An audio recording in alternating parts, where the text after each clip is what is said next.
let us divide this kid so that each of you can take part of the kid. And as he was about to do it, the real mother said, okay, if it takes to kill my child, you take that child. And King Solomon knew this was a real mother. He gave the kid to the real mother. Therefore, whoever has a high, in terms of patriotic ranking, if you are really a true national unity platform, you may be the one called in to give in.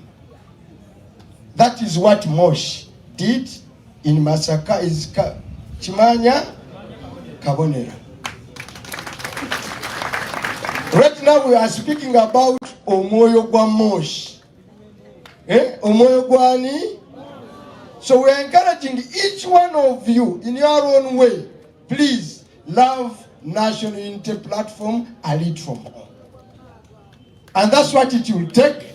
Even if the Electoral Commission scores you and comes up with a true candidate, still we shall have the role to ensure we harmonize your supporters. The message also goes to supporters of various candidates. Forget that at first you are a member of the National Unity Platform before you become a supporter of Sahara. Before you become a supporter of Mwanga Chichi Chivumbi, you are a member of National Unity Platform. So whatever decision the National Unity Platform will take, please ensure you do the needful. Lastly, people talk about Museveni, that general. I have been so lucky in life. When I entered Parliament, I started on a committee of local government, PAC. Later on, I served as the Shadow Minister for Internal Affairs for 7 years. 2 years served as the Finance Shadow Minister. Now, I'm so lucky that I'm the chairperson of the Public Accounts Committee. On top of being a deputy what? President. Let me tell you about Museveni. Museveni kati kalya mabanja. Kalya machi? Actually, mumusanga mugambe gwe guy oli kalya machi? Even sente zisasudde omusaala gw'omwezi guno yeeweze neewole. Buli omu kumwe n'omwana omuto gwe mwalese ewaka. Today, bamubanja milioni 3. Kijja kututwalira emyaka 93 okusasula amabanja betunaaba tetulidde malala. So all of us will be dead. Abali wano nga amabanja ga Museveni ge yeewoze tetunagasasula. Oyo gayi ebyenfuna byamulema. N'olwekyo President waffe Robert Kyagulanyi Ssentamu Uganda gyagenda okutwala yeggwanga Museveni gyafudde buli omu tibamubanja sente milioni meka 3. Naye oyo gaya babanja milioni 3 buli lunaku akozesa bilioni 3 n'ekitundu. Yo ng'omuki ng'omuntu. Aina classified budget ya Ministry of Defense omwaka guno ogujja egenda kubeera ya 6 trillion. 6 trillion because akozesa sente zaffe eza classified ogenda okugulirira abaki abalonzi. Ekiruma ezo sente tetuzirina mu musolo, tugenda bugenzi kuzikola ki? Kuzeewola. Kati ffe twewole Museveni atugulirire ate tumuwe obuki obululu. Tuli basiru kwenkanawo. Gai tufune banja atuwe atugulirire ate tumuwe obuki obululu. N'olwekyo njagala mwenna abali abatuliriza to simply know that this is a do or die. This election is not usual. Uganda cannot afford 5 more years of General Yoweri Kaguta Museveni. And if we fail, what we are waiting for is very clear. Today, if any of you goes to the airport today, you are going to find a group of young men and women Going nowhere. Going where? To the Arab world, in a desert, to do the odd jobs. And those ones have from senior 6 up to master's degree. That's a caliber that goes out of the country. Senior 6 up to master's what? Degree. All of you are aware today, if you have a child or a sick parent or a sick brother and sister, and you want to go to any government hospital, if you don't have money, you're not even, they call it consultancy. They'll not even look at you. How do you go to Mulago and the first thing you do is a bank and Uganda Revenue Authority? Even to park there, you pay. To enter university, you pay. So guys, gentlemen, do you have a choice? Let's get rid of this gentleman yesterday. As I said, my role is simple. I'm going to be moving around Central Region, Mr. President. That's where the big task is. I'm now ready. I don't need any of your fuel. I don't need anything. Whatever constituents that needs me, I'll be there. Good enough, in the next 2 to 3 weeks, I'm winding up my parliamentary work of PAC. From August, I'm around full time. I'll be here at this headquarters to sort out Central Region. Because once you sort out Central Region, Museveni is gone. And we are going to ensure we sort. Don't worry about background music. Don't about, he has, by the way, you are narrating, I have information. And I better tell you, he's investing 30 billion to disorganize National Unity Platform. And some groups have already received that money. And we are aware of. But we are going to tell you, even if you bring Jesus Christ to try to disorganize National Unity Platform and bribed by you, he will not succeed. Even if you bribe anybody in Uganda, they are simply eating your money. Muzei bafere. Abantu ba Uganda babu kachi da. Abantu ba Uganda babu kachi da. Koweretani bano. Those are busy people wasting your time. Don't mention names. The fact that you know the names, then you know he's investing. It's a wrong investment. I'm a consultant in investment. You cannot invest in a product that is already branded. Can you? How do you invest in a product that is already having defective? And then you invest your money there. What kind of investor are you? They are saying this good has already gone bad. And then you invest your money there. Then, my friend, your economics is neither here nor there. So your investment of money is going to fail. He has also invested in intimidation. That's why Eddie Mutwe is not with us. That's why Achille is not what? Even if you keep them in the basement, those of us who are not in the basement and in the prison are going to take you out. The only comfort Eddie Mutwe, Achille, others, Chibalama can get if every single day we work our socks out to ensure that Museveni goes. Now what will it take is sacrifice. Some of you, we shall have to die a little for NUP to live. You have ambition. You want to be a member of parliament. You have to be a councillor. But imagine if you miss out, you are not Eddie Mutwe in a prison. You are not Achireo. You are not Chibalama. You are alive. So agree to die a little. May I take this opportunity? I know I may get trouble here with some Christians. Where I said, even if you bring Jesus, no, Jesus' name can't come in here. Even if you bring who? Even if you bribe who? Even if you bring back a Gaddafi to ask for you, whatever it is, just leave it for that. The people understand. So I didn't mean Jesus Christ. So even if you bribe whoever you think and has eaten a bribe, the people of Uganda are beyond being bribed. Let me take this opportunity, a unique one as such. Let us all stand up. People power is our power. Power, the people power. NUP is our party. Umbrella is our symbol. Chagulani is our president. Can we repeat that?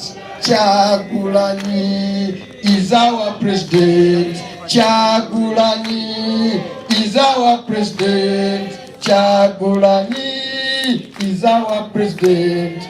People power is our power. Our power, the people power. Thank you very much, Comrade Deputy President. People power! Our power! NUP! Everywhere. And everywhere! NUP. Before you sit down, ladies and gentlemen, yesterday was the birthday of our brother Eddie Motwe. And I thought it's important to salute him together with other political prisoners. So Eddie Motwe, we know that you're following. Happy belated birthday and salutations to all the comrades there. People power! Our power! NUP! And everywhere! Please take your seats, ladies and gentlemen. Thank you very much, and thank you very much, Comrade Deputy President, for fixing that Jesus thing. I was watching Pastor Joel Ssenyonyi and Pastor Rubongo are changing in color, becoming red. And Jaja Anna and myself. Thank you very much, ladies and gentlemen. It's good to see you on this sunny day. I wonder how this sun was feeling on the head of our Secretary General. Sijana kutunula hiyo na Incase wako. Ladies and gentlemen, so much has been said, but I have to say this, that Ugandans continue to witness the true nature, the true character, the true DNA of the NRA/NRM. Many times we've been telling people, but by the grace of God, it is all coming clear to all and sundry, that the true representation of NRA is what Museveni as well is being saying. Boba yekera, Yesaba yekera. These are rebels, and their nature is stealing or robbing, is lying, and is killing. It has not just started now. It started since the days of Luwero. You all remember that on the burial of Adonia Tiberondwa, one of the senior leaders, Kaindo Tafiri, came out and said that they always put on the UPC uniform, went around villages of Uganda killing people as false flags to implicate the government and military of Milton Obote. It has not stopped, ladies and gentlemen. These people have no respect for human life whatsoever. They have no truth in them whatsoever. Now, you have seen reports awash media about the fake bombs, and these reports are coming from the UPDF itself. Well, they are admitting it now, but we've been seeing it and we've been questioning. You all remember the bombs that went off along Parliamentary Avenue. And these were the justification for them to go to Congo even before Parliament passed it. Now, just recently, on Martyrs' Day, you saw bombs going off on camera as if it was a movie, as if it was scripted. But unfortunately, there's human life involved here. People died, and then the UPDF, this spokesperson of Mohozi, came out and said they also shot a woman who was suspected to be a terrorist. Now, a few days ago, just recently, you saw in Kalerwe, where another Ugandan was shot and killed. All these were lies. Eventually, they are admitting it themselves that they were lies. But I must say that there's human life and human freedom involved here, because it is these bombs that were paraded to arrest our brothers Umar Magala, Moyodi, Machete, and many of our comrades are in prison, being charged with terrorism, being charged with these bombs, which are fake. These are excuses to take away money from the old and thoughtless Museveni. You all remember when we had our massive rally in Luwero, because the regime had no justification to stop us. They said they had intelligence that ADF was intending to use bombs on us.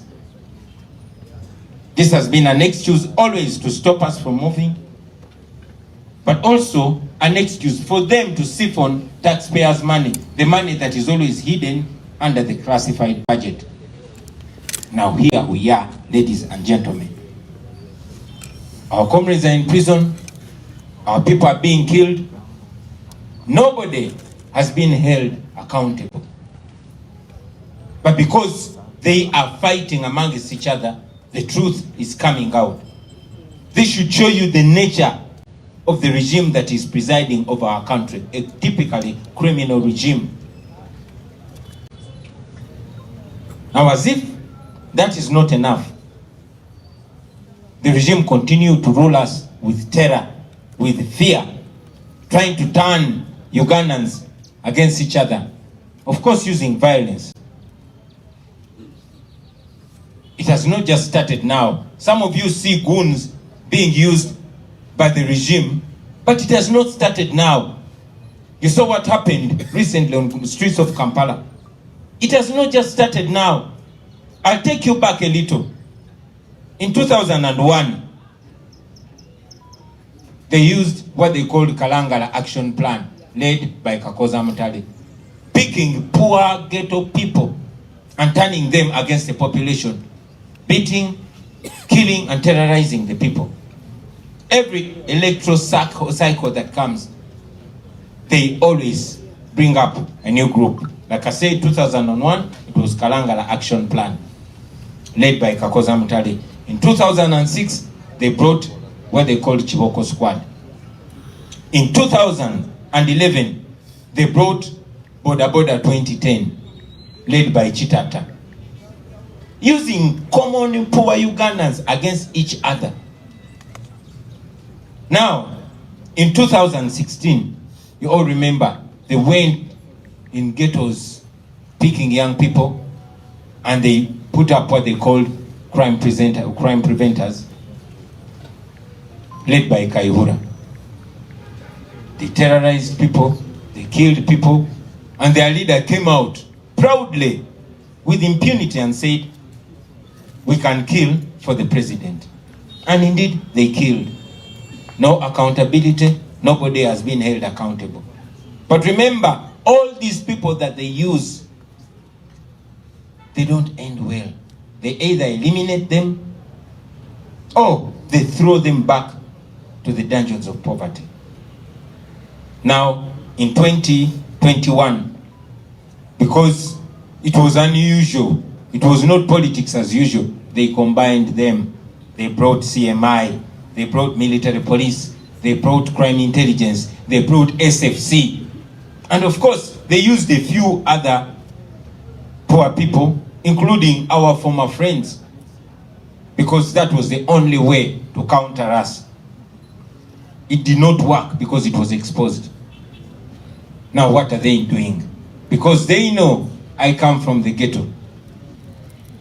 Museveni tasked one of his lieutenants called Damolira Christopher, and they started going from ghetto to ghetto, recruiting common ghetto youths, and they started what they call ghetto structure.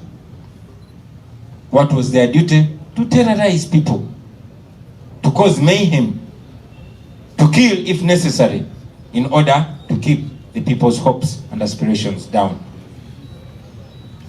Just recently, as you all saw, they were unleashed on the streets of Kampala. They went robbing, live on camera. All of you saw it. And as we've been saying, that in a terrible regime, nobody is safe. Among the victims was former CID chief Grace Akulo. They went as far as killing people. There's a lady called Nachiwala Sophie. She was killed, and the police was very quick to come out and defend the criminals. But because we are living in a digital era where everything is seen in real time, they were so ashamed, and this is what they did. They went and started picking some vulnerable ghetto youth in order to clean their image. And that's why we always tell you that these people don't care about you. They will use you, they will dump you, and they will not only dump you, but they will follow you and destroy you so that you don't implicate them. That's exactly what they did. You saw ghetto youth crying, paid only 10,000 to rob them of their future. So, once again, I want to speak to you, my fellow ghetto people. The people that are using you, they are using you to rob you of your future. And to the ghetto parents, your children are putting not only themselves but also you in danger, because imagine what the family of Nachiwala is thinking. One day the people might rise in mob justice, and they will not only come for your children, but they will come for you too. So do what you can as parents. Talk to your children, otherwise they are in danger. People don't forget. I come from the ghetto. I had so many friends. Sobi was my friend. Zebra was my friend. Where I come from, Kamocha Penjari is dead. Rastone is dead. Mad Beast has only one eye, and that's the only survivor. Crime does not pay, especially when you're implicating it on your people. You saw that even regime people were arguing on TV. Namialo came out and said billions were invested in that project. They use you to steal taxpayers' money, and they're going to destroy you after destroying your future and the future of your children. These same people don't like you. Damulira himself commanded an operation that killed 4 youth, shooting them point blank at Acacia Mall. You all saw that. No accountability was given. Eventually, you regret, but it will be too late. On Saturday, we go to learn that 6 ghetto youth were picked from Kulekana. There's a ghetto called Kasokoso. They were picked and taken to Ndeje and killed. Why? Because they want to cover the evidence. Wake up, my ghetto people. These people don't love you. They're using you, and they're using you against yourselves. That's all I can say to you. There's also a matter that I want to address. It was talked about by the chairperson of our election management committee, and I want to add my voice on it. Yes, I also watch what goes on social media, and I be seeing everything that happens. I've seen the concerning claims from many of our members, unfortunately, including senior leaders. We don't take such claims lightly. And Madam Chair and comrades, I want to announce now that I've instituted a special committee to investigate these claims. We serve the people. We are people power. And everybody that has a claim has to be listened to. To those that are claiming that having their complaints, we hear you.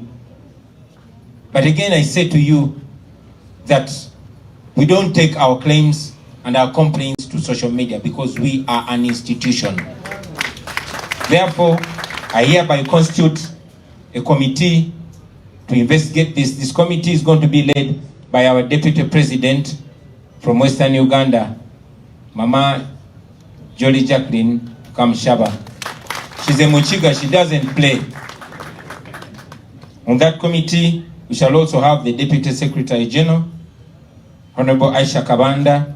We shall have the Organizing Secretary, Dr. Kanabi Moses, and we shall also have our Legal Secretary, Comrade Erotu. Please, whoever has a complaint, I hereby call upon you, bring that complaint officially. Come and complain, you will be listened to. No voice will be silenced. But again, no propaganda will be tolerated at the same time. Please bring that complaint to the Deputy President or one of those leaders. We are going to give it a whole week. Bring those complaints and please bring some evidence with it. I was listening to the Secretary General sometime and I agree with him. Find any smart or creative way to get evidence. If somebody is trying to pick money from you or to demand for sex from you, especially the ladies, or any other favor, please record it. Find the evidence. I know we live in an era of AI. We can tell through lies. But we want evidence so that we deal with that once and for all. Please raise those complaints institutionally, not on social media. I must also mention that after the findings, there will be sanctions, and those sanctions will go up to disqualification of anybody that is found culpable. Those that are trying to cajole you, pick money from you, if it's found true, those that are trying to arm twist you,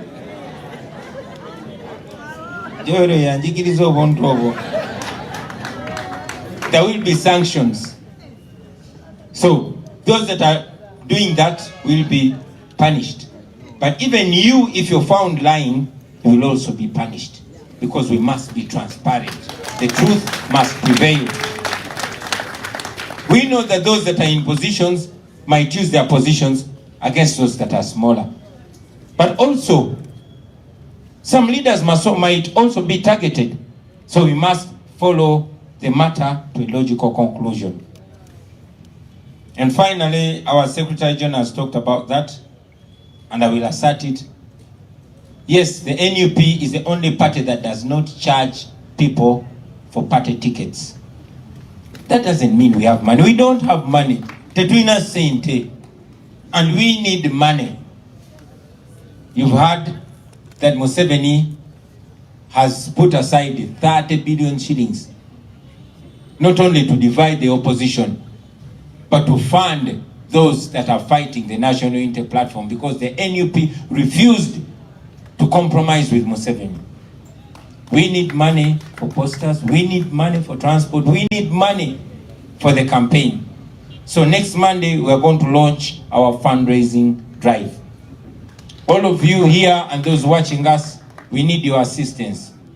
I will also contribute, but next Monday, whoever wishes the NUP well, please come with the little that you can come with. Thank you very much, ladies and gentlemen. Katikambize mu Luganda. Bannange eggwanga doza mukirabye nti ligenda maaso okumanya enkula entuufu ya NRM n'ekigulupu kya Museveni ekyo ekyabayeekera. Museveni bulijjo yeeyita Ssaabayeekera, naye njagala obbanyonnyola nti abayeekera abo ekintu ekibadefininga okimenya mirundi 3 oba 4: kubba, kutta na kulimba. Kubba, kutta na kulimba. Tebatandise kati Mawulya Kayindo Tafiire ng'ayogera mu kuziika Donia Teberundwa e Bushenyi, ye kennyini mu kamwa ke ng'agamba yes, bagendanga ne bambala uniform z'amagye Gobote oba t-shirt za UPC ne bagenda ne batta abantu mu byalo bya Buganda kubanga baali baagala okukyayisa gavumenti y'Obote era ne kituukirira ne bagikyayisa. Tekyakoma mu biseera ebyo ne kaakati bakyagenda maaso okukikola. Gye buvuddeko mulabye mu mawulire zibomu ezibadde zitulikanga amagye ne gajja ne gasalako naye zonna kati kyazuuliddwa nti zibadde fake, zabadde za bulimba kuba amagye gennyini gaavuddeyo oba oliawo bakyankalanye mu ngabana ne bavayo ne boogera amazima nti zabadde fake, oba mukama waabwe yabadde alina kyanyweddemu emmando ya Bwanika n'emulinnya n'avaayo n'abyogera nti zabadde za bulimba. Ekyo ne kikutwala ne ku bbomu ezaali ku Parliamentary Avenue nga baagala okugenda e Congo okozesa biliyoni z'omusolo nga ne Parliament ekkiriza. Naye ku mulundi guno baavuddeyo bo kennyini ne bakakasa nti ezo bbomu zabadde fake, zabadde za bulimba. Naye tekikoma ku bbomu zokka nti za bulimba ne kiggweerawo, muno mugendeddemu obulamu bw'abantu. Mujjukira nti ku lunaku lw'abajulizi e Munyonyo bajja nga balinga abazannya firimu nga kamera mutambulirako bulungi katatosa okutulika abantu ne bafa, obwo obulamu bw'abantu ne bugendera awo. Mwogezi w'amagye n'avaayo ne yeewaana ye waliwo n'omukazi gwe tukubye amasasi kubanga abadde azze n'ebbomu. Kakati bo kennyini baavuddeyo ne bagamba bbomu zabadde fake. Kati obulamu bw'abantu abo ani agenda ovunaanyizibwa? Mujjukira ennaku eziyisaawo Kaleerwe nti bajja ne basalako ekitundu kyonna ne bakuba n'omuntu amasasi ne bamutta nti abadde aleese ebbomu. Kati oluvannyuma lw'okuzuula nti byabadde biyingirire, ani avunaanyizibwa ku bulamu bw'abantu abo? Baganda baffe Bamachete, Bamuyodi, Bakalanzi bali mu makomera ekitalya ne Luzira nti baali batega bbomu, ne mukizudde nti bano bye baali babitega. Luli balina COVID nga gwe bakozesa, kakati baagala kukozesa bbomu. Naye olw'ekisa kya Katonda era bibasumattuka, bo kennyini ne babyeyogerera. Ekyo nno tekikoma ku ekyo, naye buli we babadde bagezaako okwagala otulemesa era babadde bakozesa ebyo. Mujjukira we twali e Luweero ne tuvaayo nga tumaze okukikuba nga batidde ne bafulumya ekiwandiiko amagye titwafunye information nti aba ADF baagala bakuba bbomu. Ndowooza kati mutegedde bannannyini kuba bbomu era bayina okisasulira olunaku nga lutuuse. Naye ng'oggyeko ekyo bassebo ne bannyabo, Museveni ne gavumenti ye bagenze maaso nga batufuga, nga bakozesa ettemu, nga bakozesa okutiisatiisa, ekisinga okubeera ekyennaku nga bakozesa ffe abantu ba bulijjo okutwayawula n'otukozesa okutulugunya n'okutiisatiisa bannaffe bassaamu entiisa. Njabajjukiza nti mu 2021 balina gye bayitanga Kalangala action plan yakulirwanga Kakoza Mutale, abamu mwali bato, abamu nga temunazaalibwa. Naye Kakoza Mutale ne banne bakyankalanya ebitundu naddala ebya Buganda muno. N'oluvannyuma lw'obakozesa nabo baasuula eri, ne Kakoza Mutale baasuula eri kinene kya Wanga. Bwe batyo babadde nga bakola. Abantu abaali mu Kalangala action plan abaana mbasisinkana bakuza, abamu tebalina mirimu, abalala balinze kufa bubi, naye tebayiga. Buli kulonda, buli time y'okulonda etuuka nga bajja mummwe, nga balonda mummwe kubanga babaavuwazza. Kati musobola n'okukkiriza omutwalo gumu n'ogenda n'otemula munno. Tekyakoma mu 21, mu 26 ne bagenda era mu ghetto ne bakuŋŋaanya abayaaye ne babakwasa embooko ne babatuma Kiboko squad ne bagenda ne bawewenyula abantu emiggo. Museveni bwe yamala okudda mu buyinza nga ffe kennyini ffe tumuyambi okudda mu buyinza, aba Kiboko squad tubasanga mu Butale, tubasanga ku sigiza boda, abalala tubasanga mu makomera nga babasuula eyo tewali nayinza boogerera. Abalala tebakyasobola na kubeera ku byalo byabwe kubanga tosobola kutulugunya abantu ate n'odda mu bantu. Ekyo ne kikomaawo mu 2000 11 naye tebayiga. Tekyakomaawo 2016 mujjukira era bagenda mu bantu aba bulijjo nga babarecruitinga babagamba mwe mugenda kubeera baani ba crime preventers mubajjukira nga bakulembera Kayihura. Era nakyo it ended in tears nga ne Kayihura yennyini bamukubye ejjeeke. Ba crime preventers muze mubalaba tubeera nabo era nabo bejjusa naye tebayiga. Kati bwe twatuuka mu 2021 ng'ate biralamu kuba ne candidate mulalamu ate nga n'abantu babuuse kati ne babagatta bonna ne baleeta CMI ne baleeta military ne baleeta counter intelligence ne baleeta ne SFC ne bafunayo ne bannaffe abamu bitwali tubeera nabo naddala abo abaali beesiga akamwa kaabwe okuwemula ekitamala. Kati olunaku lwaleero batandikidde mu 2025 ne bagenda mu ghetto buli ghetto kubanga bamanyi Bobi Wine yava mu ghetto ate mu ghetto ewasinga abaana abayinza okwepasula ne bagenda mu ghetto nga babarecruitinga nga Museveni akozesa omutemu we gwe bayita Christopher Damulira ne bakola kigrupu kye bayita ghetto structure. Muze mulaba kye kikola bajja ne babalimbalimba tugenda bawa sente kubanga era nabadde mbiraba omu ku bannaabwe namyalo yabadde ku TV nakyogera nti Museveni nga basinzira ku myaka gye egimuwubidde akawe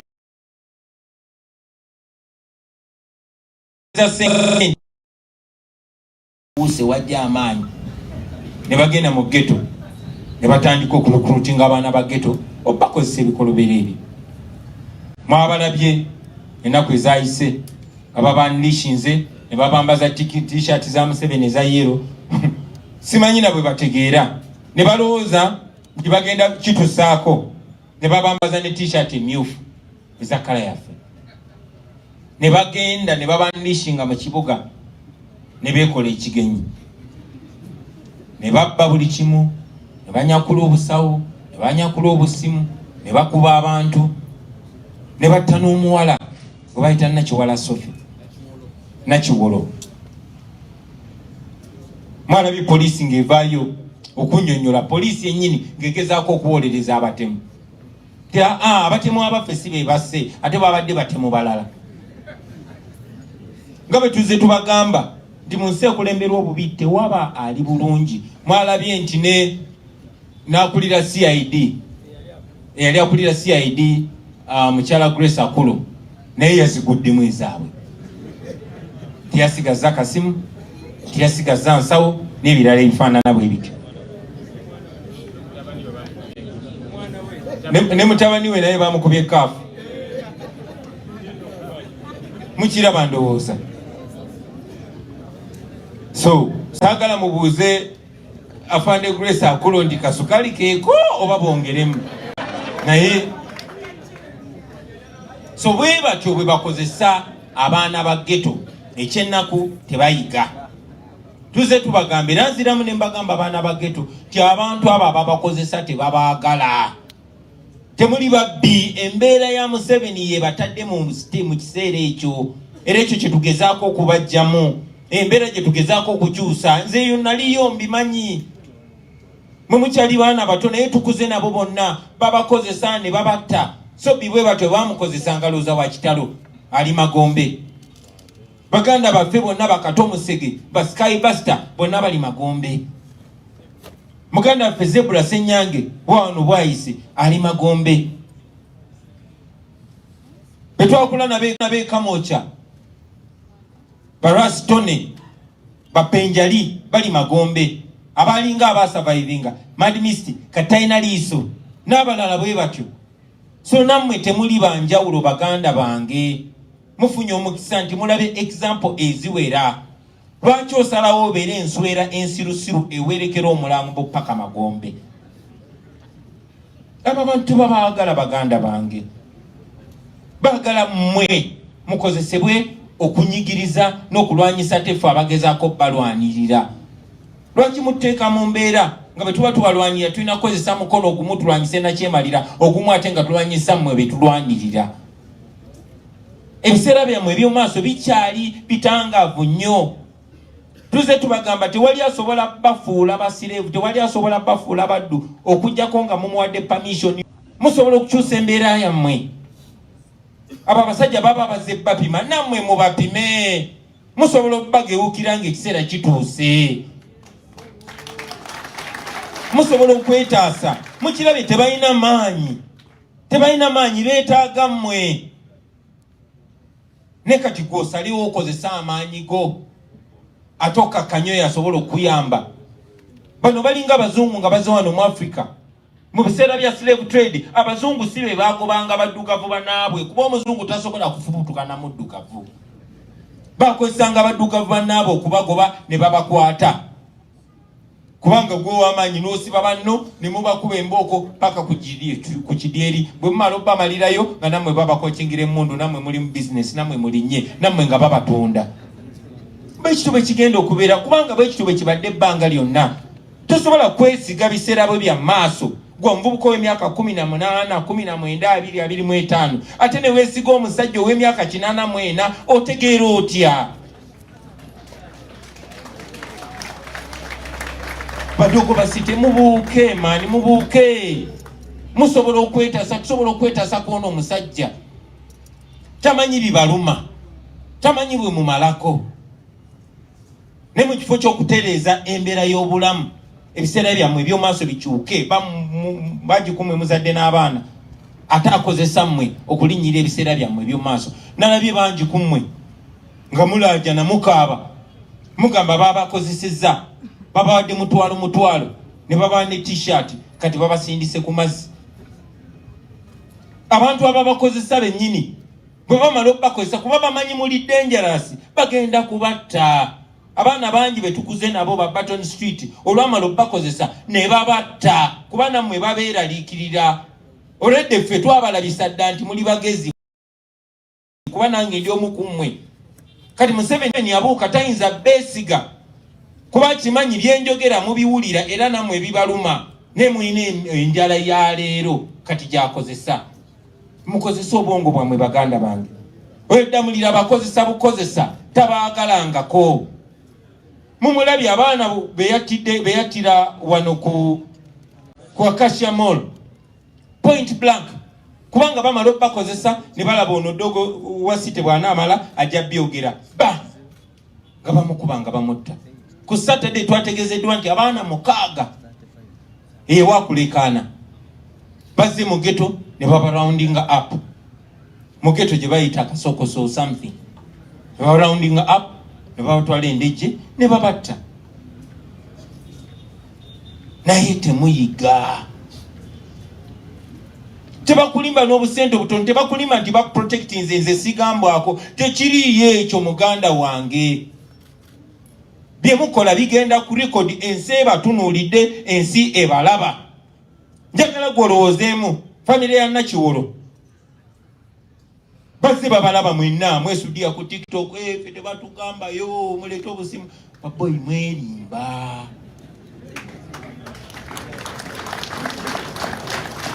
Kuba si mwe mumisooseemu ate si mwe musembyeyo. Si mwe musooseewo ate si mwe musimbyeyo. Njagala mumanye nti olunaku lukusobola okutuuka abantu ne beekyanga ne babakuba ekimoogo, ate muba mutadde mu bulabe si mmwe mwekka naye n'abafamire zammwe zonna. Kubanga famire ya Nakiwolo tejja kunoonya gwe wekka, wabule naawe ejja kunoonya sister wo, enoonye omwana wo, enoonye maama wo. Lwaki mussa abantu mu mbeera eyo? Lwaki mweteeka mu mbeera eyo bakyali bange? So njagadde okubawa buno bubaka, ayina amagezi alowooze ku nsonga eno. Museveni abakozesa bukozesa, ate bw'alaba aswadde ng'abakaba, kubanga era bwe kyabadde. Ayina amagezi awulire.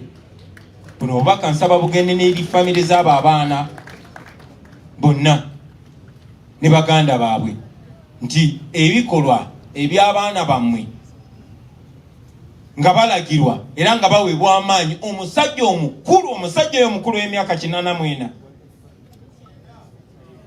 naye nga ye alabira ddala alina kukozesa abaana bammwe.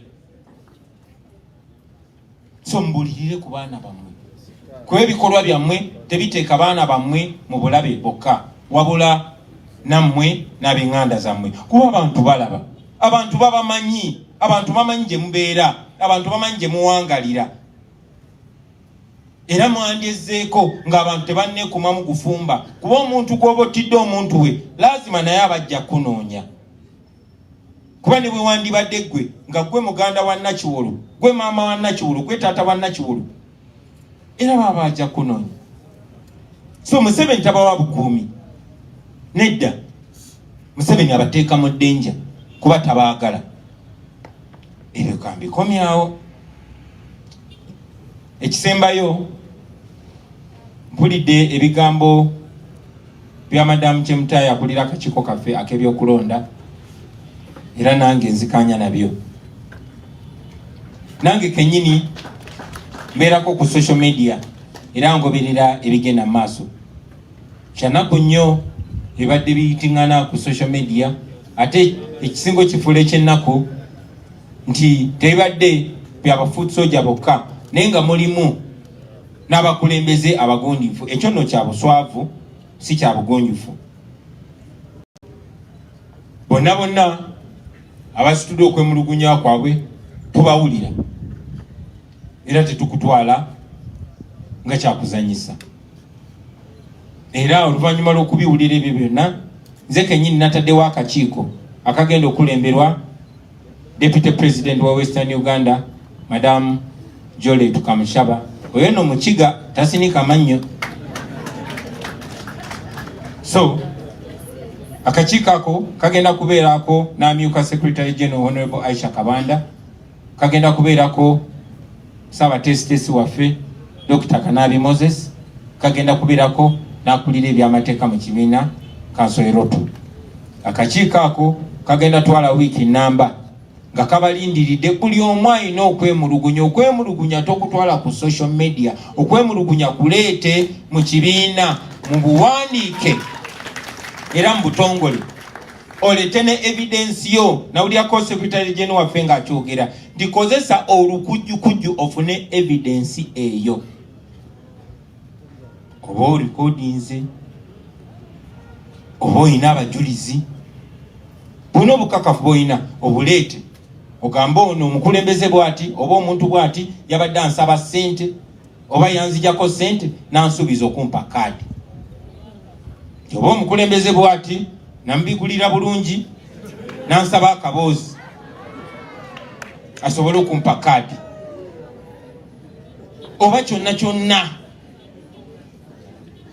tusaba okwemulugunya okwo mukuleete mu butongole, tukuwulirize, buli omu agenda kuwulirizibwa. Era nga Madamu Chairperson w'akakiiko ak'ebyokulonda bw'agambye, era nga nzikanya naye nti ekinaazuulibwa kyonna kijja kuba ne repercussion, kijja kuba n'ebibonerezo, nga mu bibonerezo ebyo mulimu ne disqualification oba okuwandukulula abo abeesimbyewo oba n'okubajja mu bifo. Tubasaba mujje n'obukakafu obwo, kubanga yes, kisoboka okuba nti waliwo abakulembeze abakozesa influence oba amaanyi gabwe mu kibiina okunyola emikono gy'abantu, okubajjako ssente oba ebintu ebifaanana bwe bityo. Naye ate era tukimanyi bulungi nti waliwo n'abasobola okukozesa kye bayita blackmail oba propaganda, ng'alaba ye kyekigenda omuyisaawo, nyina ono omukulembeze kati omukuba akasa ne ŋŋamba ono yaŋŋambye bw'ati yaŋŋambye bw'ati. Kyagulanyi Omukiga yaŋŋambye nze, mpulira nze Kyagulanyi Omukiga, njagala sebo nkozeseza nga example. Muleete evidence eyo, kubanga bwe mbagambye kisobokera ddala okuba nti waliwo abakulembeze abakikola. Naye ate era ku mukono omulala kisobokera ddala okuba nti waliwo abakikozesa okwonoona amannya g'abakulembeze. So twagala mujje mu butongole, mu kakiiko ako mwemulugunye. Tetwemulu ensonga zaffe tetuzimalira ku social media, tumuzimalira mu bwerufu, ne tugoba amazima ne tuuka ku mazima ago basebo ne bannyabo. Ye lwaki sikomaawo kansembyeyo kano baganda bange mukimanyi bulungi nnyo nti NUP kye kibiina kyokka ekitajjaako muntu yenna ssente nti njagala kaadi. Ekyo tekitegeeza nti tulina ssente. Nedda, tetulina ssente bannange, tuli yala ate twetaaga ssente. Deputy President ow'e Buganda kyogeddeko nti Museveni yakutte biliyoni z'omusolo 30 azisaasaanyize mu abo abantu abaagala okulwanyisa NUP, nga mwe muli ababeerimbise mu kumuvuganya, nga mwe muli n'abo abalina Just Futwa ne Fubitizi nenge n'okukemetererwa emmeeme.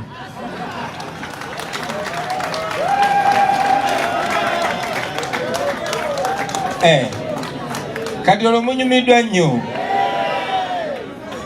So bannange twetaaga ssente nga tugenda mu kampeyini eno, era nsaba okubategeeza nti ku Monday ejja tugenda ku launchinga fundraising drive. Tugenda ku launchinga okusonda ssente zitwala mu kampeyini.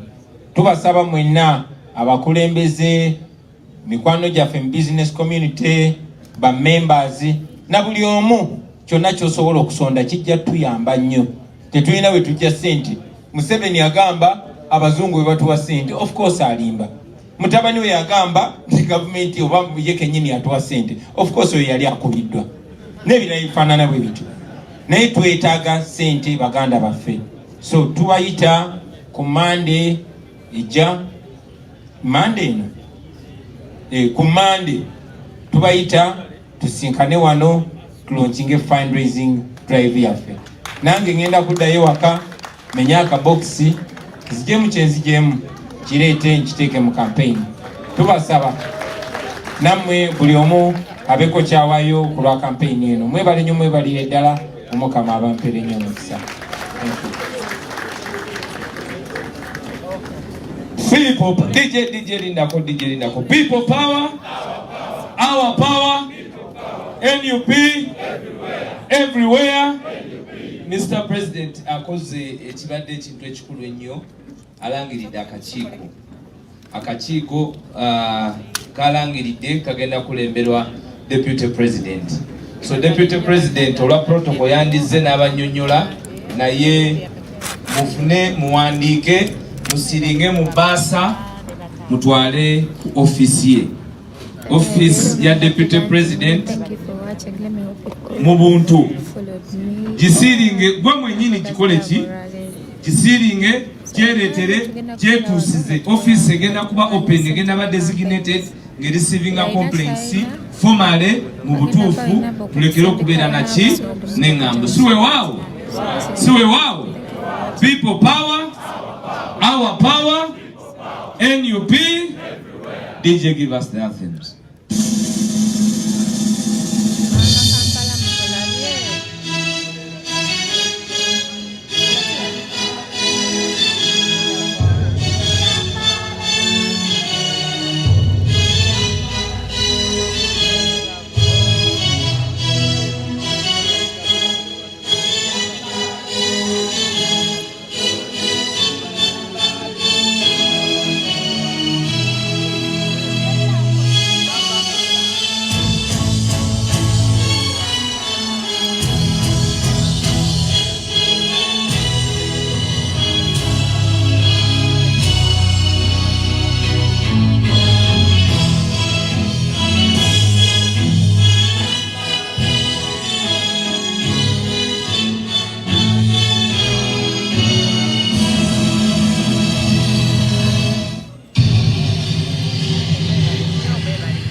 President will take leave.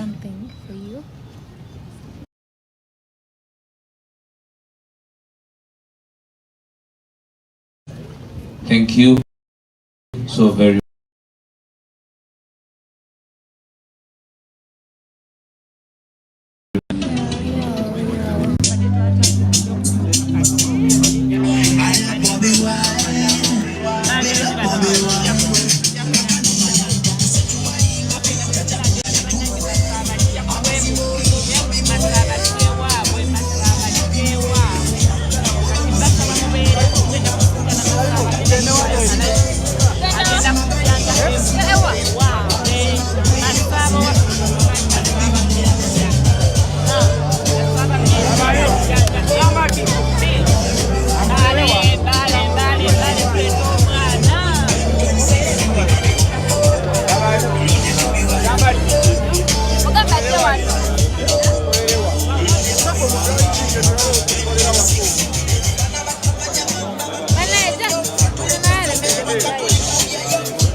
Galo jata teyo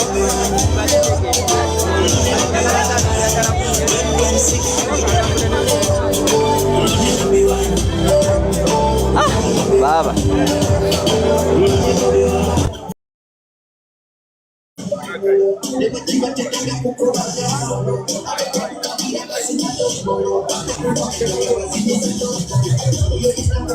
number 075 number 0752 889808 752 889808 Leta Bruno ya agala kumpa champa webale agala kumpa champa webale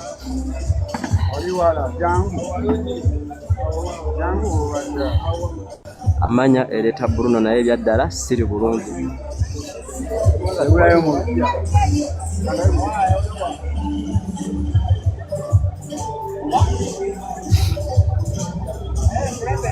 kansubire mwena enamba mugifunye abagala kumpa kyemumpa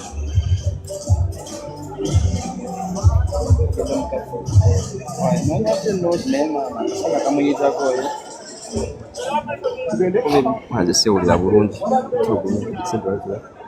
nagenda mukati wano kasukemba kumubaka nkiretanyi owe Kalungu East abeko kyabagamba kyemuvako omusana guli Venice nawe kifana abaja emiliono mukati kulabayo inakudde ya naba nanda bati ate wacha jakuwa ezo dawa wali okay muteka ayagala obwambi naba ndera mu maso nange gende kansule mwene wada bambuza enamba mugifunye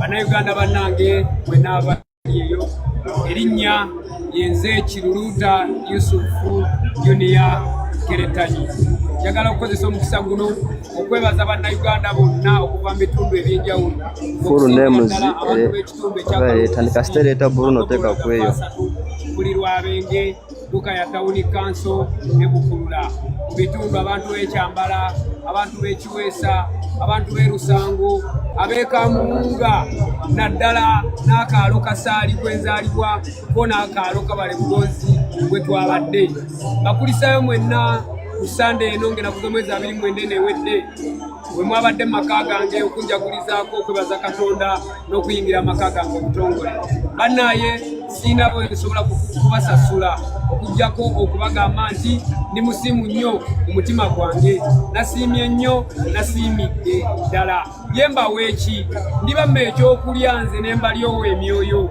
ndibabbira akakajja ebbira ali basongamu embazzi nze ndigikwata n'enjigaaya oba mbaziniremu ow'enkajja ow'ennakatu ow'entamu enjaliire njogere kindendeke ki ndi musanyufu nnyo ndi musiimu wabula ate mu ngeri ey'enjawulo nsiimira ddala pulezidenti wange His Excellency Robert Kyagulanyi Ssentamu olw'obubaka bwe yawadde eri abantu baffe n'omumyuka we Dr. Linali Zedriga obubaka bwe yawadde eri abantu ko ne Waiswa Mufumbiro deputy spokesperson waffe bubaka naye bwe yawadde abantu wabadde bulungi era abantu bannayuganda njagala nnyongereze nange ku bubaka obwo naddala bwa pulezidenti yatugambye nti tewali agenda kutulwanirira abantu b'e Kalungu East nyongera okubajjukiza ne bannayuganda bokwenna tewali agenda kutegeerera generation eno ebitundu ebisoba mu 9 tuli wansi w'emyaka 4 bakitaffe ne bajjajjaffe generation zaabwe Museveni yazirya batunuulidde ffe wadde ne yaffe yagirya naye bo tebakyalina maanyi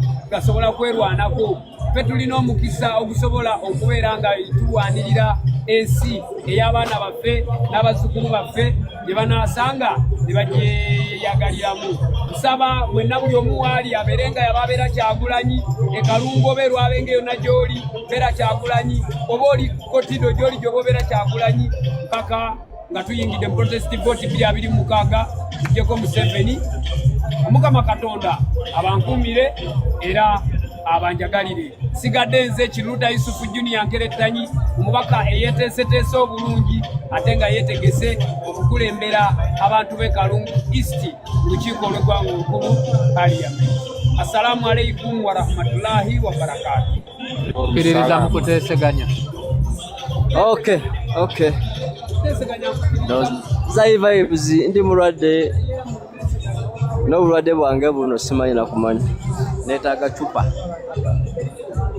ebyaddala siraba gusa okukwatira okusimu yange zandaba siraba na maaso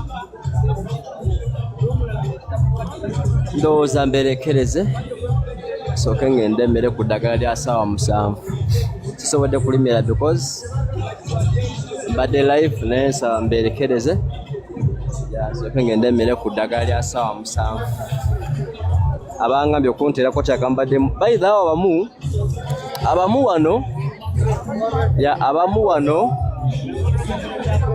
wano munsabe namba yange ne mujja mu inbox kunsumbwa busumbuyi. Abamu mutwale namba yange nga muli ba Chiface. Abamu mutwale namba yange nga munsumbwa busumbuyi. Sample tukumanyi namba okunsumbwa. Abamu mutwale namba yange mujja mu inbox nga mumbuuza ebitaliimu. Abamu munsabe namba yange like nga mwine ebigendererwa byammwe. So munansonyiwa nze enamba yange bagirina bangi. So like saagala mutukumbuza bitakwatagana nze nga olina namba yange simanyi bitaye nga bombuuza bwe ngenda okuddamu nze namba yange njiga wano nga ngenda kugulira simanyi juice simanyi biki airtime data bwe bityo zayo gambye kabansumbuwe tofaayo yeah. So bw'osaba namba yange kunsumbuwa nja kublockinga ku WhatsApp ebirala gwa namanya otherwise kamberekereze so ngene mmere ddagala ndowooza mwenda badde bagana namba okunterako mugirabye atugenda waggulu kamberekereze musibe bulungi mweraba.